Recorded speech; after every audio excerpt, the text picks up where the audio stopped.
नमस्कार दोस्तों, decode exam के इस ऑनलाइन पोर्टल पर मैं प्रशांत आप सबका स्वागत करता हूं। यूपी स्पेशल जीके की इस सीरीज का ये मेरा 9वां लेक्चर है। इस सीरीज के 8 लेक्चर ऑलरेडी इस चैनल पे अपलोड कर दिए गए हैं, तो अभी तक अगर आपने उन्हें नहीं देखा हो तो आप इस चैनल पे चले जाइए। वहां पर आपको यूपी स्पेशल जीके के नाम से एक प्लेलिस्ट मिलेगी। उस प्लेलिस्ट में इस सीरीज के सभी लेक्चर्स एक क्रम से लगे हुए हैं, तो वहां जाकर आप उन्हें देख सकते हैं। अगर आप इस चैनल पर नए हैं तो इस चैनल को सब्सक्राइब कर दीजिए, क्योंकि इस चैनल पे इसी तरह के नए नए लेक्चर्स हम लेकर के आते रहते हैं, जो कि आपकी परीक्षाओं के लिए बेहद महत्वपूर्ण होते हैं।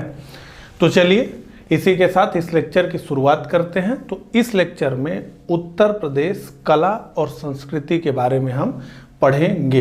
इस टॉपिक से बहुत सारे प्रश्न जो है बनाए जाते हैं और इसलिए ये बेहद महत्वपूर्ण है। तो बात करते हैं उत्तर प्रदेश कला एवं संस्कृति। तो उत्तर प्रदेश जो है प्राचीन काल से ही भारतीय संस्कृति का मुख्य केंद्र रहा है।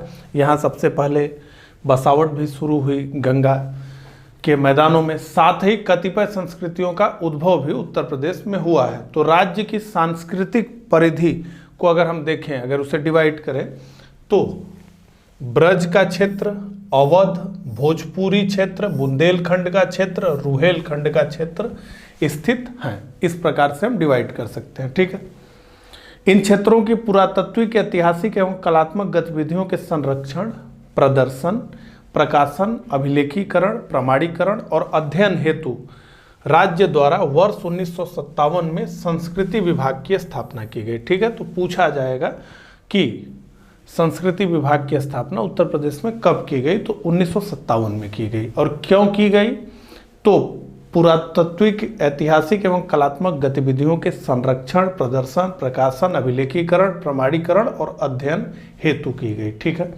तो अब एक एक करके हम बात करेंगे। तो सबसे पहले हम बात करेंगे चित्रकला की, ठीक है। तो कला के क्षेत्र में सबसे प्राचीन कला चित्रकला का एक विशिष्ट स्थान दृष्टिगोचर होता है। तो माना जाता है कि कला के क्षेत्र में मानव ने सबसे पहले चित्रकला को किया। गुफाओं में रहते थे, चित्रकारी करते थे। भीमबेटका मध्य प्रदेश में हम जानते हैं बहुत जो है प्रसिद्ध है। उसी प्रकार से यूपी की अगर बात करें तो मिर्जापुर की लखनिया दरी या लिखनिया दरी, सोनभद्र के शैलाश्रयों की कला, होशंगाबाद और मानिकपुर आदि की पर्वत श्रेणियों एवं गुफाओं से प्राप्त चित्रकला आदि के उदाहरण राज्य के कला के अतीत वैभव का दिग्दर्शन करते हैं। मध्यकाल की अगर बात करें तो पूरा का पूरा मुगल चित्रकला, ठीक है, जिसे आगरा शैली कहते हैं, क्योंकि मुगल काल में जो है संगीत का भी सबसे बड़ा केंद्र जो है आगरा रहा, ठीक है। तो जिसकी नींव हुमायूं द्वारा रखी गई थी। अकबर ने चित्रकारी के लिए एक अलग विभाग बनाया था और इस समय प्रसिद्ध चित्रकार थे दसवंत, बसावन, महेश, लाल, मुकुंद, सावल दास आदि, ठीक है। जहांगीर के शासनकाल को मुगल चित्रकला का स्वर्ण युग कहा जाता है और इसके द्वारा आगरा में एक चित्रशाला का निर्माण करवाया गया। आगरा के किले में यह चित्रशाला है।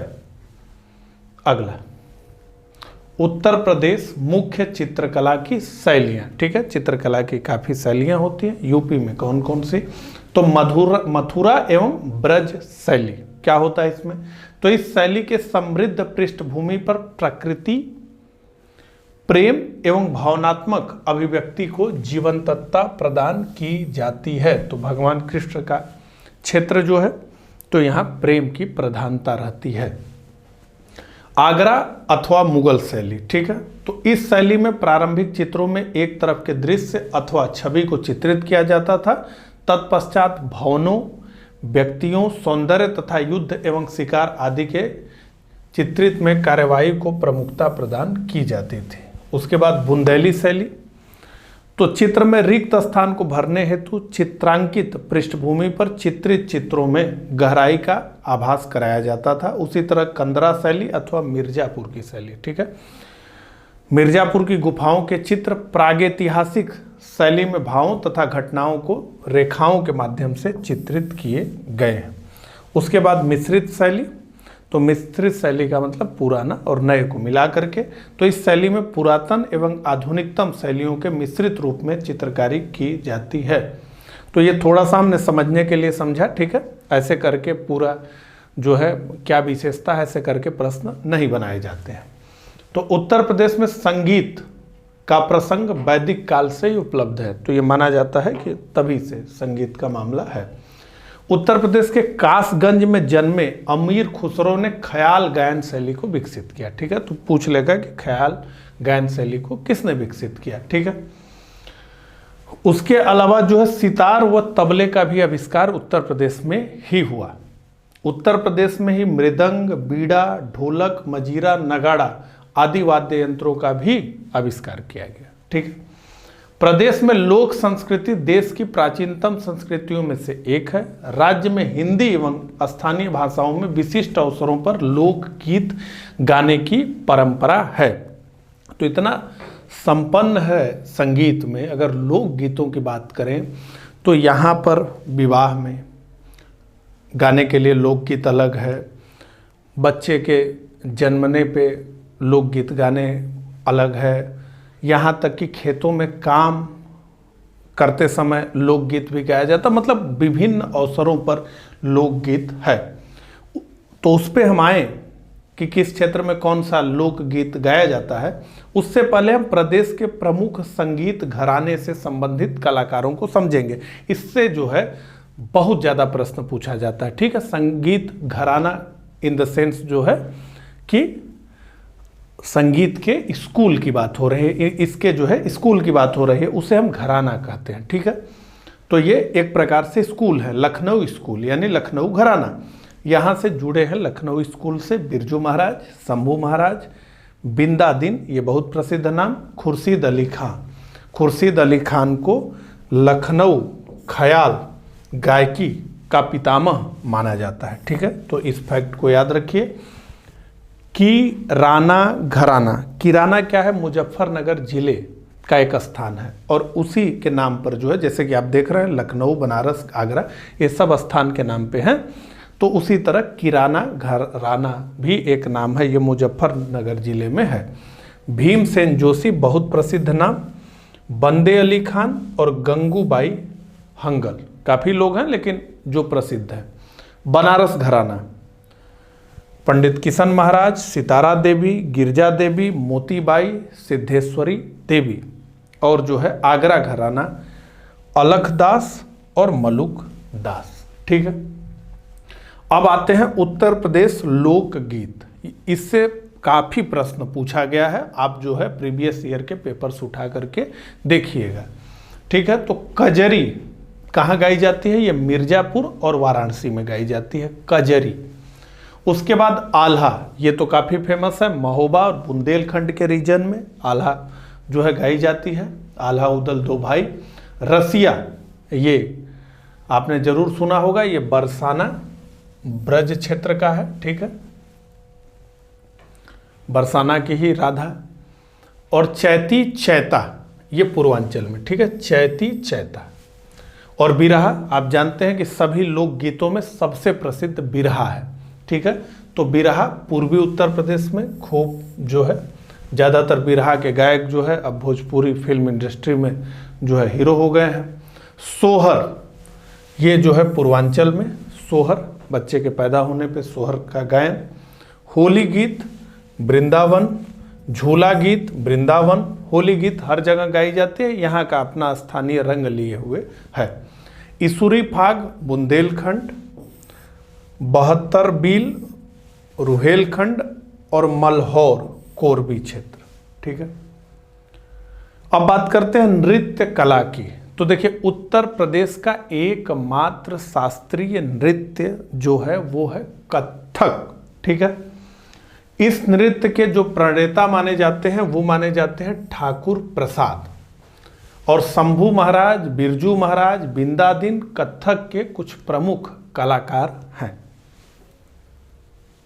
अब उत्तर प्रदेश लोक नृत्य की बात करते हैं। तो लोकगीत की बात तो हमने कर ली, अब लोक नृत्य की बात करते हैं। ठीक है, तो प्रदेश के लोक गीतों में भिन्नता के साथ ही लोक नृत्य में भी भिन्नता मिलती है, गीत में भी और नृत्य में भी। तो राज्य के विभिन्न क्षेत्रों में प्रचलित लोक नृत्य है। तो चरकुला, ऐसे आप देखे होंगे, बहुत प्रश्न इससे पूछा जाता है। चरकुला ये ब्रज क्षेत्र में होता है। रास नृत्य ये ब्रज क्षेत्र में होता है। रास नाम आ गया तो निश्चित रूप से ब्रज क्षेत्र में ही होगा। धोबिया ये पूर्वांचल में होता है। ये धोबिया समुदाय करता है, धोबी समुदाय करता है। नटवरी पूर्वांचल के अहिर समुदाय का ये जो है लोक नृत्य है। कर्मा ये मिर्जापुर व सोनभद्र खासकर खरवार जनजाति द्वारा इसे किया जाता है। मयूर नृत्य ये भी ब्रज क्षेत्र में होता है। कठ घोड़वा ये पूर्वांचल में होता है। धुरिया ये बुंदेलखंड। कार्तिक ये भी बुंदेलखंड और राई बुंदेलखंड की महिलाओं द्वारा। तो बुंदेलखंड और ब्रज क्षेत्र में काफी लोक नृत्य। आगे बढ़ते हैं इसी श्रृंखला में। धीवर ये पूर्वांचल में कहार वर्ग द्वारा। चौरसिया जौनपुर। खयाल बुंदेलखंड। देवी बुंदेलखंड। सौरा नृत्य बुंदेलखंड के कृषकों द्वारा। दीप बुंदेलखंड के अहिरों द्वारा। ढर कहरी ये सोनभद्र। छोलिया ये राजपूतों द्वारा नृत्य। विवाहोत्सव पर। जोगिनी ये अवध क्षेत्र में विशेषकर रामनवमी पर। और पाई डंडा ये बुंदेलखंड क्षेत्र में अहिरों द्वारा। देखिए एक चीज मैं बताऊं, लोक नृत्य हो या लोक गीत हो, ठीक है, अब हम लोग केवल किताबों में ही पढ़ रहे हैं, इसीलिए कई चीज़ों से आप कनेक्ट नहीं हो पा रहे होंगे, क्योंकि आपने ना सुना होगा ना देखा होगा। इस तरह का कोई भी नृत्य शायद ही आपने देखा होगा। कारण है कि आधुनिकता के पूरे मामले में ये सब छूट गया है। अब ये दिखता सहज नहीं है, पहले होता था। ठीक है, अब तो ये पढ़ने के लिए ही रह गया है। अब जो है बात करते हैं उत्तर प्रदेश प्रमुख वार्षिक महोत्सवों की। इससे भी सवाल पूछा जाता है। ठीक है, तो लखनऊ महोत्सव, इस महोत्सव में अवध के परंपरागत संगीत, नृत्य, वैभव, नजाकत और नफासत को दिखाया जाता है। ये लखनऊ महोत्सव। उसके बाद वाराणसी महोत्सव, तो इस उत्सव में भारतीय धर्म एवं संस्कृति और ज्ञान विज्ञान का प्रस्तुतिकरण किया जाता है। यह एक पर्यटन उत्सव है ताकि ज़्यादा से ज़्यादा पर्यटक आए। अब सुलह कुल उत्सव, ये जो है सुलह कुल उत्सव, इसे हिंदू मुस्लिम एकता का प्रतीक माना जाता है और ये आगरा में मनाया जाता है। ठीक है, ताज महोत्सव ये काफ़ी फेमस है। तो प्रत्येक वर्ष फरवरी माह में, पिछले वर्ष सवाल इससे आया था कि किस माह में जो है ताज महोत्सव मनाया जाता है, तो प्रत्येक वर्ष फरवरी माह में आगरा में यह आयोजित किया जाता है। इसमें मुगल कालीन संस्कृति तथा भारतीय ललित कलाओं का प्रदर्शन किया जाता है ताज महोत्सव में। ठीक है, अगला कन्नौज महोत्सव, ये जो है पर्यटन विभाग द्वारा कन्नौज में मनाया जाता है। और प्रयाग महोत्सव संस्कृति विभाग के सहयोग से प्रतिवर्ष इस पर्यटन उत्सव का आयोजन प्रयागराज में किया जाता है। ये सब बहुत फेमस नहीं है। बिठूर गंगा महोत्सव कानपुर के बिठूर नामक स्थान पर, जहाँ के पेशवा नानाजी स्थान पर प्रत्येक वर्ष कार्तिक मास में गंगा के तट पर इस महोत्सव का आयोजन होता है। और ये कबीर महोत्सव, तो संत कबीर विषयक जीवन दर्शन को अधिकाधिक, उनके जीवन दर्शन को प्रसारित करने हेतु संत कबीर नगर जनपद के मगहर में ये माना जाता है, यह माना जाता था कि काशी में जो मृत्यु को प्राप्त होता है वो स्वर्ग में जाता है, और मगहर में जो मृत्यु को प्राप्त होता है वो नरक में जाता है। तो इसीलिए जो है संत कबीर जी मगहर में चले गए कि मैं मगहर में ही मरूंगा अपने आखिरी दिनों में, तो मैं देखता हूं कि मैं कहाँ जाता हूं। तो प्रत्येक वर्ष इस उत्सव मेले का आयोजन किया जाता है। अब जो है उत्तर प्रदेश के प्रमुख मेले, इसको हम देख लें, कमेंट करके आप अपने अपने जगह के मेलों के बारे में बता सकते हैं। तो नौचंदी मेला ये लगता है मेरठ में। बटेश्वर मेला ये लगता है आगरा में। देवा शरीफ मेला ये लगता है बाराबंकी में। सैयद सलार ये बहराइच में। गोविंद साहब अंबेडकर नगर। देवी पाटन ये गोंडा में। और ध्रुपद मेला ये 2 जगह लगता है, वृंदावन में और वाराणसी में। शाकंभरी देवी मेला ये लगता है सहारनपुर में। माघ मेला ये लगता है प्रयागराज में। हरिदास जयंती मेला ये लगता है वृंदावन में। झूला मेला ये लगता है वृंदावन में। कालिंजर मेला ये लगता है बांदा में। कंस मेला ये लगता है मथुरा में। ददरी मेला ये लगता है बलिया में। और गोला गोरखनाथ मेला ये लगता है खीरी में। ठीक है, तो मेलों की बात हमने अब कर ली। अब बात करेंगे उत्तर प्रदेश संगीत एवं कला संस्थान की। ठीक है, इससे भी काफ़ी प्रश्न पूछे जाते हैं। तो राज्य के संस्कृति विभाग की जिला एवं मंडल स्तर पर विभिन्न गतिविधियों के संचालन हेतु 1966 में क्षेत्रीय सांस्कृतिक केंद्रों की स्थापना की गई। इस विभाग के अंतर्गत कार्यशील कुछ प्रमुख संस्थान हैं। तो सबसे प्रमुख भात खंडे संगीत संस्थान है। इससे आप देखेंगे बहुत प्रश्न पूछे गए हैं। ठीक है, तो भात खंडे संगीत संस्थान उत्तर प्रदेश का सबसे पुराना संगीत संस्थान है। ये तो सबसे महत्वपूर्ण फैक्ट हो गया। उसके अलावा जो है ये जो भात खंडे संगीत संस्थान है, ये इसका 2 बार नाम परिवर्तित हुआ। ठीक है, तो सबसे पहले जब ये 1926 में स्थापित हुआ अंग्रेजों के ज़माने में, तो इसका नाम था मेरिस कॉलेज ऑफ हिंदुस्तानी म्यूजिक। नाम से ही आप समझ पा रहे हैं। 1960 में भारत की आज़ादी के बाद इसका नाम पड़ा भात खंडे हिंदुस्तानी संगीत महाविद्यालय। फिर उसके बाद बदला गया और अब इसका नाम है वर्तमान में भात खंडे संगीत संस्थान। और 2001 में इसको जो है डीम्ड विश्वविद्यालय का दर्जा प्राप्त हो गया। तो ये अपने नाम से अब डिग्री दे सकता है। उसके बाद राज्य ललित कला अकादमी, तो कला तथा कलाकारों को प्रोत्साहित कर कला के प्रति लोगों में जागृति उत्पन्न करने के लिए इसकी स्थापना 1962 में लखनऊ में की गई। अब बात करते हैं भारतेंदु नाट्य अकादमी की। ठीक है, तो हिंदी भाषी प्रांतों में प्रतिभावान व आकांक्षी युवा युवतियों को नाट्यशाला में प्रशिक्षण देने के लिए इसकी स्थापना कब की गई? 1975 में। और ये कहाँ स्थित है? लखनऊ में। तो ऐसे पूछ लेगा कि भारतेंदु नाट्य अकादमी कहाँ स्थित है या इसकी स्थापना कब हुई। उसके बाद उत्तर प्रदेश संगीत नाटक अकादमी, तो इसकी स्थापना हुई 1963 में। यह स्थित है लखनऊ में। और ये क्या काम करती है अकादमी? तो संगीत, नृत्य, नाटक, लोक संगीत, लोक नाट्य की परंपराओं के प्रचार प्रसार, संवर्धन एवं परिरक्षण का ये कार्य करती है। अगला राष्ट्रीय कथक संस्थान, तो यह स्थापित हुआ 1988-89 में। और कहाँ स्थापित हुआ? लखनऊ में। अगला अयोध्या शोध संस्थान, तो इसकी स्थापना हुई 1986 में। तुलसी स्मारक भवन अयोध्या में की गई और इसका उद्देश्य मुख्य रूप से अयोध्या के कला, साहित्य, इतिहास, शिल्प तथ्यों आदि का संग्रह, संरक्षण और अध्ययन करने के लिए इसकी स्थापना की गई, अयोध्या शोध संस्थान। अब बात करेंगे उत्तर प्रदेश संग्रहालय की। ठीक है, तो आप देख रहे हैं एक टॉपिक वाइज हम चीज़ों को जो है देख रहे हैं, सभी बेहद महत्वपूर्ण। तो प्रदेश में पुरातत्विक, कलात्मक, ऐतिहासिक, साहित्यिक एवं अन्य विशिष्ट धरोहरों को सुरक्षित करने एवं संरक्षित करने के लिए राज्य संस्कृति निदेशालय के तहत 16 राजकीय संग्रहालय हैं। ठीक है, 31 अगस्त 2002 से ये सभी संग्रहालय नवगठित उत्तर प्रदेश संग्रहालय निदेशालय के अधीन आ गए हैं। ठीक है, तो ये सारे जो संग्रहालय हैं वो किसके अधीन है? उत्तर प्रदेश संग्रहालय निदेशालय। कब से? तो 31 अगस्त 2002 से। और प्रदेश का सबसे पुराना संग्रहालय लखनऊ स्थित राजकीय संग्रहालय है।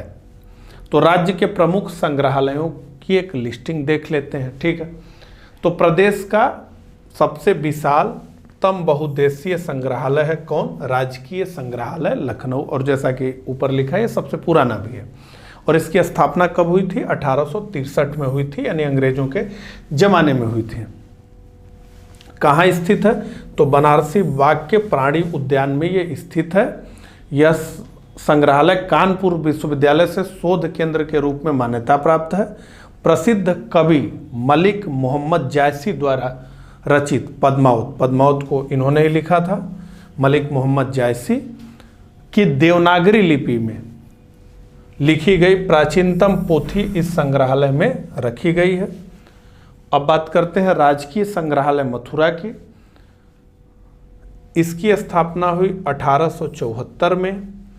1921 में सरकार ने इसे अपने अधिकार में ले लिया और इसमें 5000 पुरातन वस्तुओं का संग्रह है।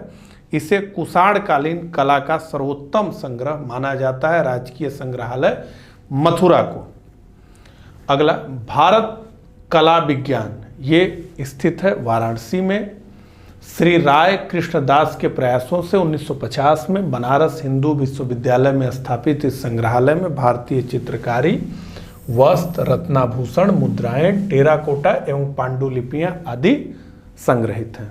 अगला सारनाथ संग्रहालय, इसकी स्थापना हुई 1904 में। इसमें 3री शताब्दी ईसा पूर्व से 12वीं शताब्दी तक की पुरातन वस्तुओं का भंडार है।